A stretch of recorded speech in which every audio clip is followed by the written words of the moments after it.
ചന്ദന കുങ്കുമം എല്ലാം കൂറിയിട്ട് ശ്രീ ഭഗവതി തന്നെ നന്നായി നമസ്കരിച്ച് എന്നും പ്രാർത്ഥന ചെയ്തിടണം.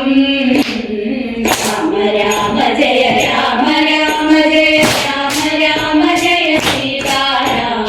രാമ രാമ ജയ രാമ രാമ ജയ രാമ രാമ ജയ സീതാരാം.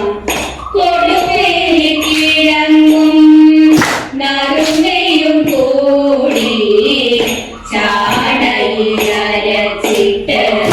വേദം ജപിച്ചിട്ട് പേരു പറയാതെ സേവിക്കുമങ്ങിനെ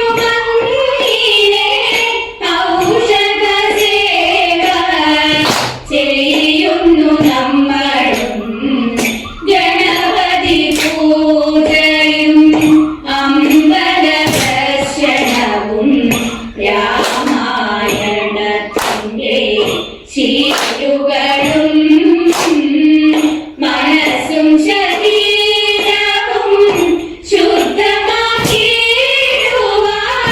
രാമായണ മാസം ഉത്തമമല്ലോ.